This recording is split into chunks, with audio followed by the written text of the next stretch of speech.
One of the things that wrestling did for me is it gave me those positive strokes I wanted. Didn't have anybody to block for me. I didn't have anybody I could pass to. It was me and my opponent. I got to do it because I was good at it. If I was successful, I knew I was successful because I had done it.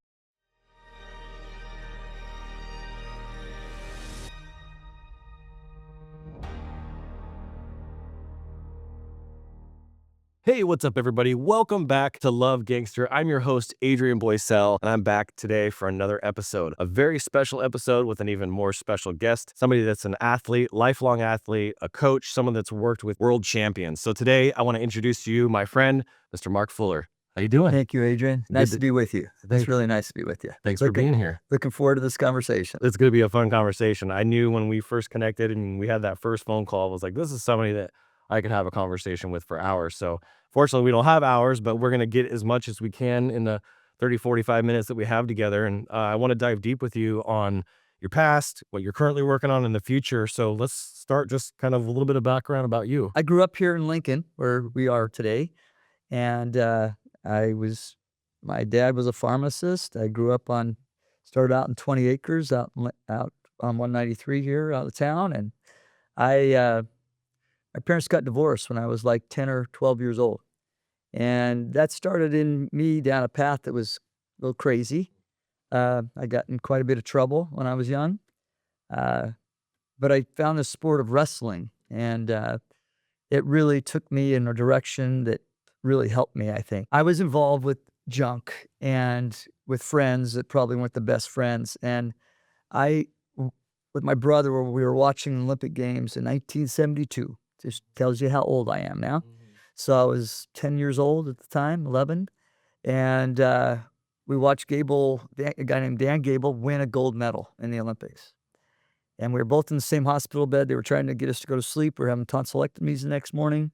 I said to my brother, hey, I'm going to do that someday. I'm going to go to the Olympics. 3 weeks later, my mother sewed a white pair of gym shorts to a maroon tank top. And I went to she couldn't get a wrestling uniform. I had blue Converse tennis shoes, and I went out to my first wrestling tournament to become an Olympian. And I had a Goliath across the mat, and his name was Eddie Goodrow. Eddie had a uniform. His coach had a uniform. I was there with my mom. She was sitting in the stands. Somebody came up and said, "Where's your coach?" I don't have a coach. I'll coach you. And he pushed me out on the mat. Well, I shook this guy's hand, and 7 seconds later, the whistle blew, and I'd been pinned in 7 seconds. Oh, wow. And I said, well, this sport isn't for me. And I went out to the car. I left the gym, and we went and got a car. My mom, remember, she stopped me, and it's a vivid memory I have, and she poked her finger in my chest, and she said, Mark, if you will practice this sport, you could be good at it someday. And I said, yeah. Well, I didn't wrestle for a while. I waited 3 years. Wow. I went to different practices. I rolled around with my brother. My brother wrestled some. 13 years old now. I go to a tournament in Sacramento, and I made my way into the finals of this tournament. Wow. And I was wrestling against the guy who'd beat Eddie Goodrow, the guy who beat me. I was wrestling him in the finals, this gentleman who beat him, and I won the tournament. Cool. And I thought, wow, maybe I could be good at this. Mm-hmm. And that really launched my career, you know. I was sitting on the side of the wall. A reporter was there from the Lincoln News Messenger and came over to me and said, what is it you want to do with your sport? You know, I said, I'm working really hard. I want to go far with the sport. He said, well, what's your goal? And I said, I'm going to make the Olympic team someday. Some of the seniors heard me and started laughing at me. And I just recently was with one of those guys that we're all grown up now. And he was saying, Mark, we just didn't laugh at you. If you remember, we pink-bellied you. We stuffed you in a locker. You were just bold, and we didn't like it. Who goes saying that you're going to make an Olympic team someday? Yeah. You're a freshman in high school. I ended up second man on the world team. I was, these guys are 31, most of them 24, and I was 17. I went down to they took me to the world championships, saw that, and said, wow, maybe I really like this, I want to do this very seriously. And I was already training hard, but that stepped up another level. I was undefeated my senior year, and I ended up third in the state. I lost one match.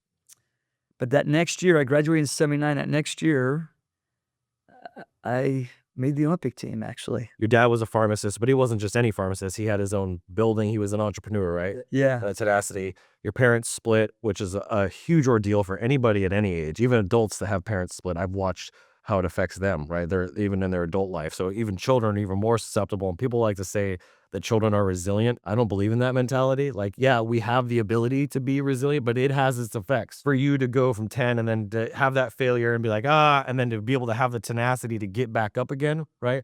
However long it takes you to get back up, the fact is that you got back up. Like if you look at any really well-known athlete, Mike Tyson, Holyfield, any of these guys, Muhammad Ali, the one thing that made them so great was they had that chip on their shoulder.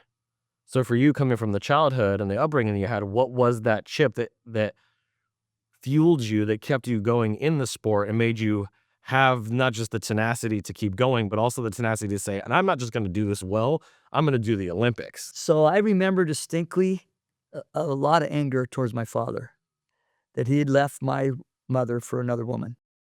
And I had a lot of anger about that. And I wasn't good I wasn't a good student. And so I was just always, I think I was just angry about the fact that I didn't get to spend time with my mom and dad like other people did. And so when I came to the practice room, I came with, okay, I'm going to go fight in here. Yeah. You know, I'm going to wrestle really hard. Wrestling became my parent. I mean, it's where I got my compliments. It's where people said, "Guy, you're good at that.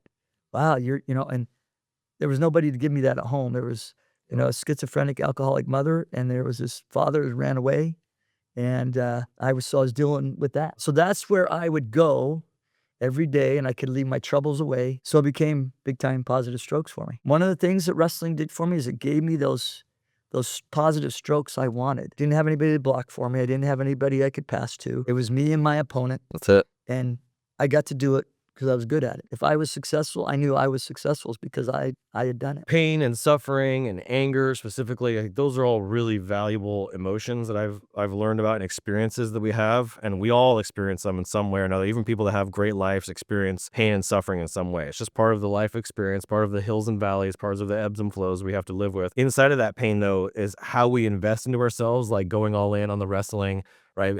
Setting a really big goal for yourself. Like I can see now, right, for myself when I was a kid, doing something with art and computers, turning into what it's turned into today, that seed was planted in me, and that carried me to where I am today. So for you, if you peel back, and this is why people love this show so much, if you peel back that anger, what do you think was behind the anger? My dad wasn't there. Did you feel rejected? Yeah, I think there was rejection there, right? If he leaves the family for another woman, that's rejection. I think that had to do with it. I think part of being small, that I wasn't growing like other people were. Me too. Yeah, you're a lot taller than me, buddy, so imagine me. Well, thankfully I had a growth spurt, but I was the smallest kid in my whole school all the way through high school. I was the tiniest, smallest.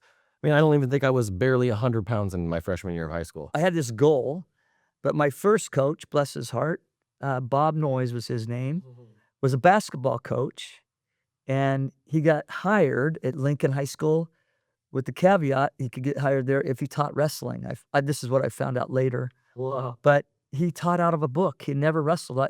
Here's a guy who's trying to be an Olympic team, and I got a guy coming in the room that has a book, and he's trying to teach this. How am I going to do this? I can't even get good coaches. Later, I had a good coach. They weren't Olympic level coaches, but they were good high school coaches. Yeah. I've kind of looked for somebody that might be driven like I was. My wife had to tell me, I never once dreamed about thinking about going to the Olympics or Worlds or anything else. And I was a varsity athlete all 4 years. I did it for the recreation of it and the fun. Maybe that's what the kids are about.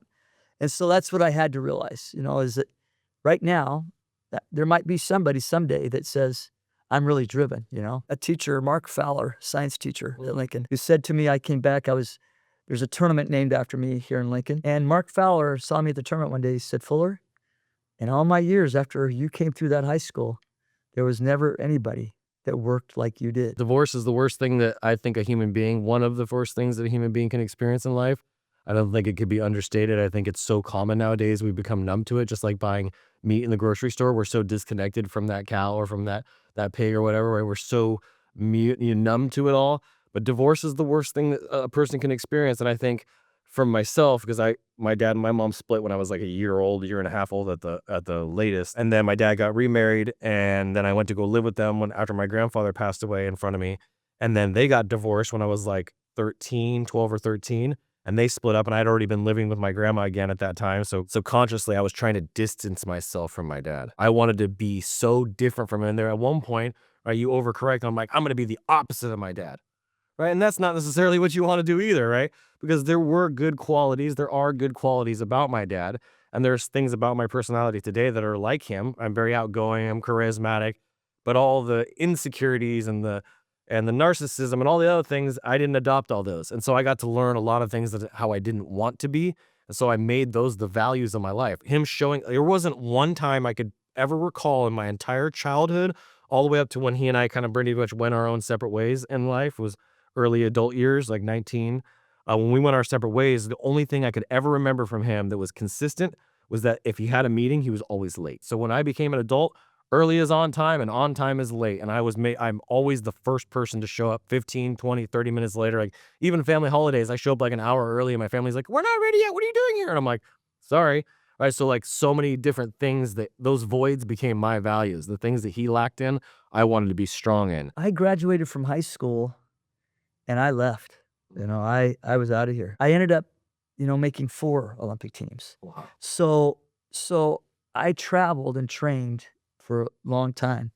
And I really didn't have a relationship with my dad. I was convinced that, I wanted to stay married. You always find a way to probably take responsibility for it in your own role, because that's really the only answer I've found in my marriage to keep it strong is I just got to own it 100%. That's right. It's not about her. It's not about anything she's doing. It's about me owning that 100%. I ended up caring for my father in his end of life. And that's where I really came to love my dad. And I did a lot of work. I did a lot of therapy work on that stuff. It affected me. And I worked with a therapist, a great therapist. He helped me work through of recognizing that, parents are people. They're our parents, but they're also people. Therapists tell me, some people have a toolbox with screwdrivers, Allen wrenches, needle nose pliers, regular pliers, small hammers, big hammers.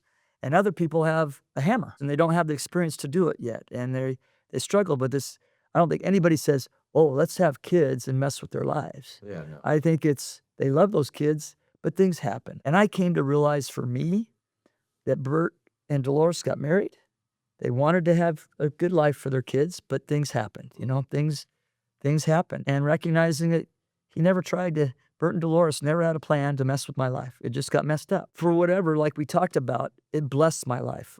I know a lot of guys that are Olympians. I had teammates that are Olympians and their parents were married and grew up in a very great relationship, a nurturing relationship, and it was very good. I've had a couple of young coaches, one in particular that was like, hey, the teenagers drive me crazy. They say they're going to do one thing and they'll do another. Yeah, that's kind of being a teenager, and I bet you we're the same way. They're good kids, They're good kids trying to do it, and I'm impressed that they want to wrestle. It's a very, very hard sport to do. It is hard. I did wrestling in end of my middle school and the beginning of my freshman year of high school, and then into my sophomore year a little bit before I got a girlfriend, and then that all went out the window. But I remember the guy's name was like Gary, I think, at Rockland High School. He was a great coach, and I always loved wrestling. As a kid growing up, I watched, I lived in the Attitude Era with WWF, right? And so wrestling was always just such a passion and such an interest of mine. So when I got to get into high school, I was like, oh, I want to do the real wrestling, not the fake TV stuff. But I could learn the real wrestling, and then I could be like Kurt Angle, the Olympian, and then I can go do the fake stuff, right? And so I was always a huge fan of wrestling. It was always just fighting in general was just always a thing, because I got started really young with fighting in school and got me in a lot of trouble because I was angry. I had the same similar thing happening in my life. I was angry, and the kids were always testing me because I was so small, and I was not one to even talk back or talk smack. I was just going to handle business and let the rest settle itself out. Your wrestling abilities to become an Olympian, is it natural athletic ability, but the truth is in most situations of life, it's not an or, it's an and. Yeah. So how much of your career was athletic ability versus work ethic? Well, at the time of doing it, when I was training, I didn't think I had any athletic abilities. I felt very inadequate. I was going to outwork everybody. I told you I watched this guy, Dan Gable, win the Olympics and watched him win the gold medal.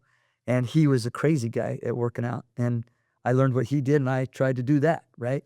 And whatever team I was on, I tried to outwork everybody. When I was in college, I was taking my exercise phys classes, and we had the testing, the human body. Well, one of them is reaction time. You just had to watch the meter stick. When it dropped, you had to grab it. The grad student that was in the class went and got the professor, said, "Watch Mark do this." And I did it again. And they measured it. And then he said, "Wow, that's really fast, Mark." And I said, "Oh, okay." Dr. George, he said, comes over, he says, "Fuller." He said, "That's faster than we can find any record of your ability to grab that." So I realized then, okay, I have great reaction time. That's part of what made me so successful. There's definitely that. There was definitely some reaction time. It was a lot of hard work. I could recount a dozen situations, even recently, where that's happened, where I'm like, something will fall and I'll catch it mid-air, or my wife will be dropping something and I just have that quick. It's just some sort of weird. Maybe you should have been a wrestler, right? I could continue with that sport. Yeah. Or ping pong or something. Seriously. So anyway, I was at the Olympic Training Center. One of the things they tested there was peripheral vision. My VO2 max was extra high too. That's one of the things.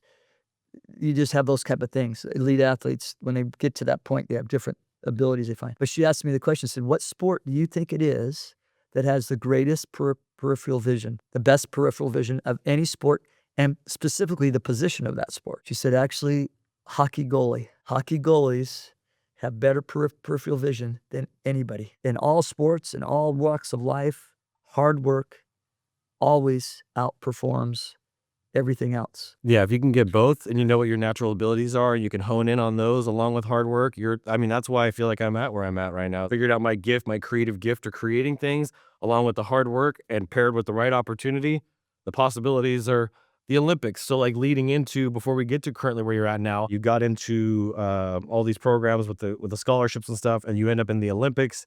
Tell us a little bit briefly about your Olympic career and how that all turned out. I didn't go to college to wrestle, and it drove my parents crazy, drove my dad especially. All my siblings had gone to college. I get a full ride scholarship. I'm about ready to sign it, and I was at San Jose State. Coach TJ Kerr had it right there in front of me, and I didn't do it. I said, "I'm going to travel the world and I'm going to compete." There's freestyle and Greco in the Olympic Games. Greco's the classic style. It's the original style of the Olympics. We can't attack legs. So it's a different sport than folk style is, or what we do in high schools, or freestyle, because like you have to go low and have to go down and underneath people. I stand up vertically, and I'm gonna club you and go inside on arm bars and underhooks and try to grab your body and throw you. I said, "Okay, I'm gonna go do this." So that's what started with the whole thing. I went to a qualifying tournament for the nationals. People say, how do you even get to the Olympic team? And this is what happened. I went to a qualifying tournament at Fairfield, wrestled in that. This was the senior levels. Now I was 17 years old. I won that. That qualified me to go to the national tournament, which were in Minneapolis. I traveled with another couple of guys from the area that were older, quite a bit older than me. Went to that tournament. I placed 6th at that tournament. That took me to the camp, the World Team Camp in 1978, to go wrestle in that camp. In that camp, you wrestle a lot, and then they have a wrestle-off to try to establish the number 2 guy that's going to wrestle the national champion. So the national champion always sits number 1. I went to the camp for 2 weeks, and we had wrestle-offs. I went from number 6 to number 2. So I beat the guys who beat me in the tournament. I progressed really quickly, and then I made this team. So in 1980, I prepare with all my might. I lived down the Bay Area. I have a Russian coach that we helped defect from Russia. It was kind of a fun story. Brought him here to Lincoln. I was on the senior world team again in 79 as this number 2 guy. So I'm in San Diego at this World Championships, and we get word while we're at this tournament, one of the coaches does, from the Israeli team, that they have a Russian coach there with them that wants to defect. You know, I have a good friend, Tom Cattell, who in high school, he was my training partner. I said, "Tom, you ought to drive down here and watch the World Championships, and you can drive a Russian that is going to defect back up here to Lincoln." And he said, "Are you kidding me?" So I had my dad loan him our truck.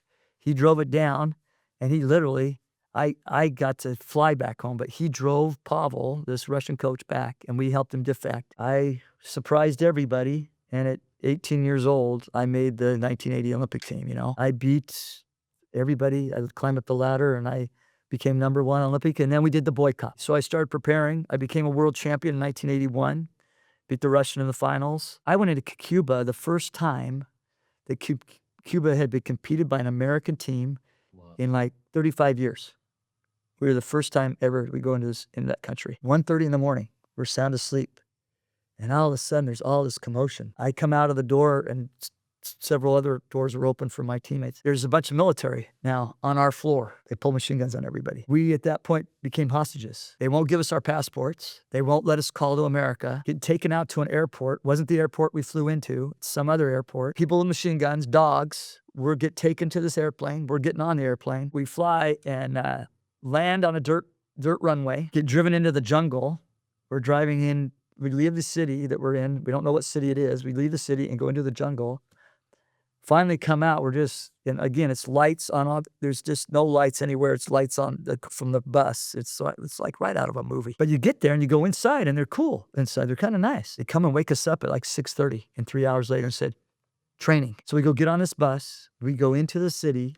We don't know what city we're in. We get off the bus and there's these kids and they point to the building and do this with the machine guns. We walk in there and here's all the wrestlers. Our coach goes directly to the Canadian coach and says to him, what is going on? Competition was supposed to be in Havana. And he said, no, it got moved. We were told 6 months ago. They just didn't tell us. Castro had just messed with the American team. That leads to, right, it's, you talk about resilience. It's like you have to recover from that. You're training that afternoon. You're going to compete the next day. I found that all along my career, I had to be incredibly resilient. I have great travels, the Olympic Games, going to the opening ceremonies, Los Angeles. You go in and it's the closest to heaven I've ever known. You go in the open ceremonies because you're going and everybody's cheering USA, USA, USA. There's not a dry eye in the place.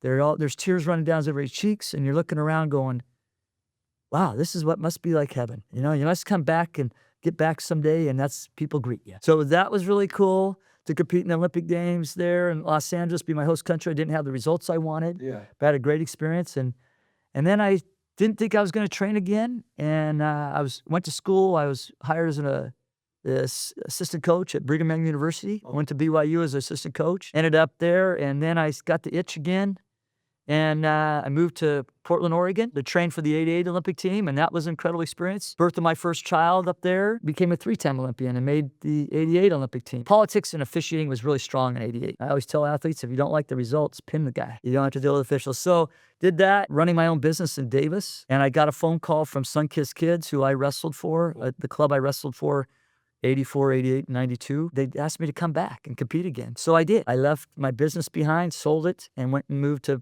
Phoenix, Arizona to train. Incredible experiences competing all over the world with that. Won some great tournaments during those, between 88 and 92, I won some great tournaments. Go into 92 and was ready for the deal, Yeah. And 92 is where I learned a lesson that will forever be mine. I share it with a lot of people. I was wrestling in the quarterfinals of the 1992 Olympic Games at 31 years old, had 2 children. My wife was pregnant with our third. She was back home because she was very pregnant. And I'm wrestling in this match. I'd won my first match, second match. Now I'm on my third match. And I'm wrestling the Italian who'd been the world champion. When I won the world championships, I beat him along my way and then beat the Russian in the finals.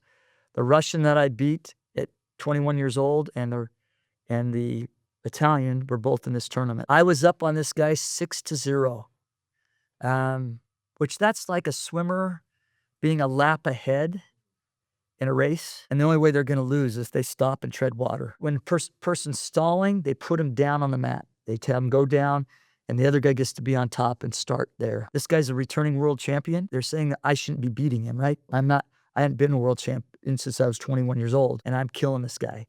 And so they put me down. He couldn't turn me. And I had trained all those couple years to be the best defensive guy I could be on the bottom. Competed overseas a lot. I trained in Russia to get really good at being able to defend people on the bottom. He was an expert at a little action of pulling his elbows in and get up and get away. I had planned to just let him go. Doesn't cost anything. But he was so tired, and I thought I could tech the guy. I decided to go after him against his best defense. And he defended me. Did an arm drag on me, just dragged me by, got me, lifted me up, So it was 1 point for the reversal, 3-point lift, still up 6-4. I swore and hit my fist on the mat. That little second of doing that, of just going like this, he picked me up again and threw me for 3 more. The match is 7-6. I pushed my opponent all over the mat. He fell down and collapsed at the end of it. I went so hard to try to win that match. And for years, I beat up my steering wheel that I thought it was about changing my plans, that I'd made a mistake changing plans. I was doing a speaking engagement in the Midwest. I don't remember what city I was in at the time.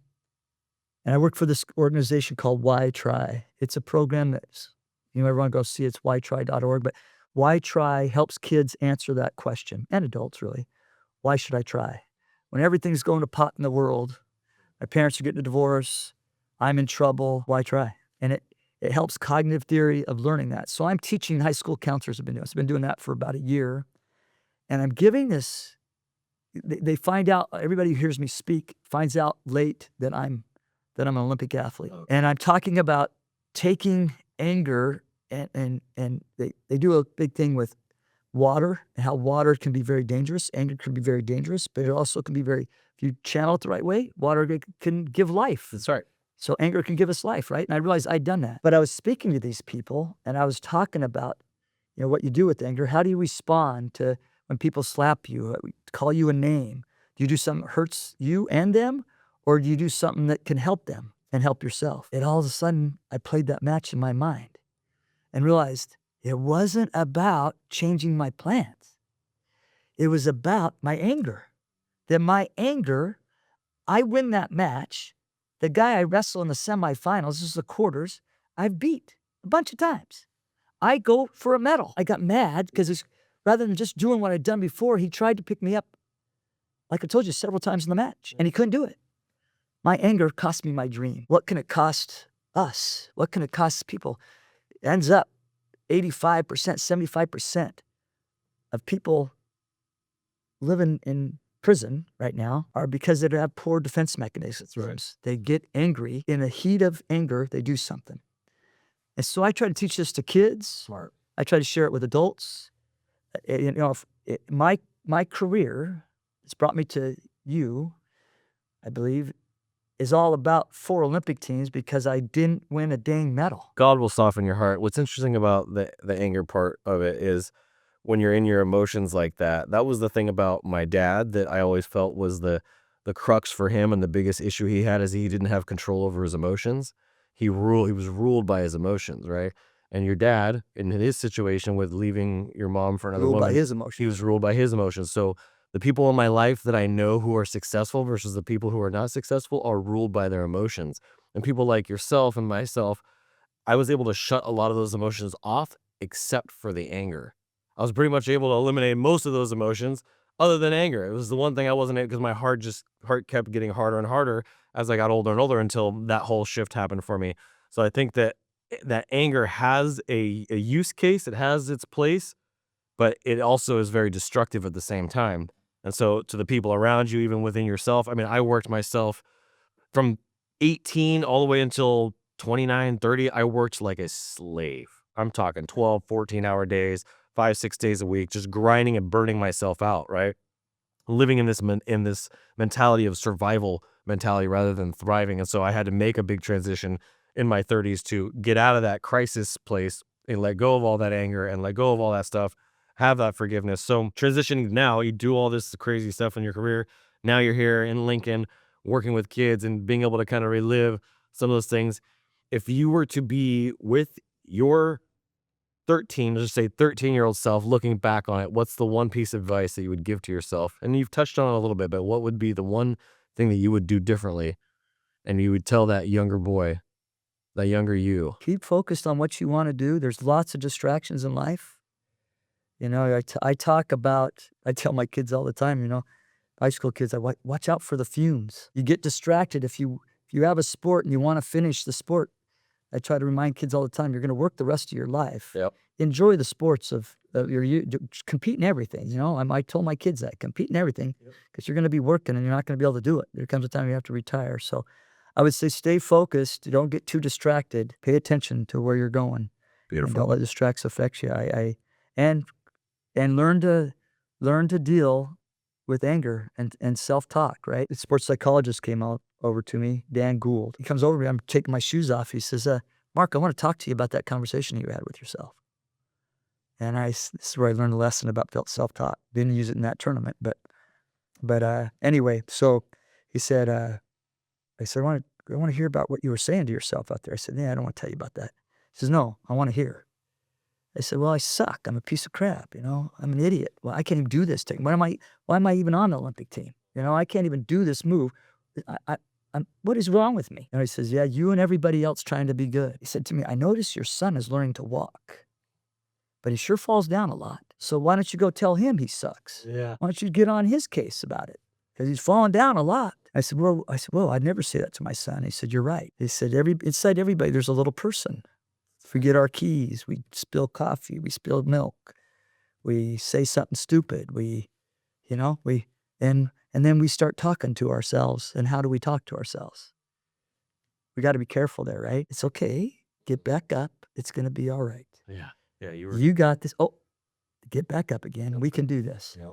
And so that goes for me with myself, and it goes for me working with the kids that I work with, right? Yeah. It doesn't do any good to tell a kid you suck at that. No. It doesn't do a kid tell a teenager he's an idiot. Why would we ever tell that to a growing brain?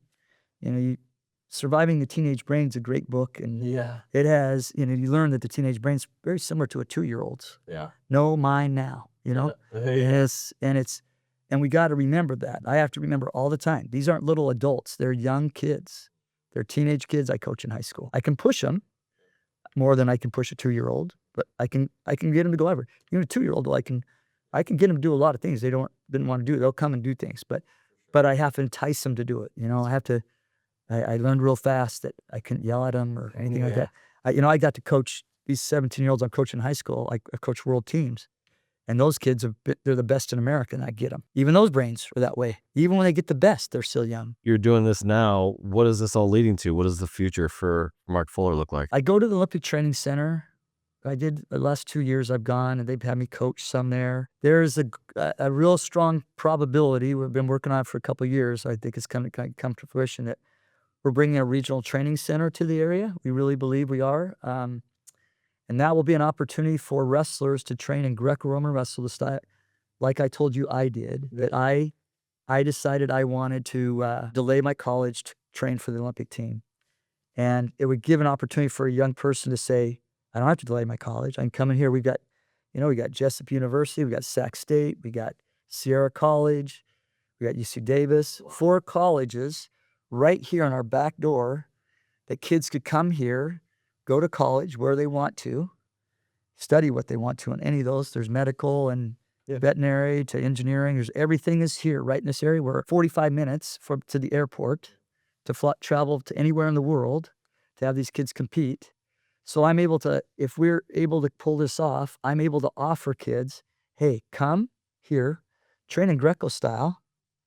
Don't go to a Division III school. I find somebody that's 4th or 5th in the state. Don't go to Division III school. Train Greco. Have as many competitions you do in a college. We'll provide them in this program.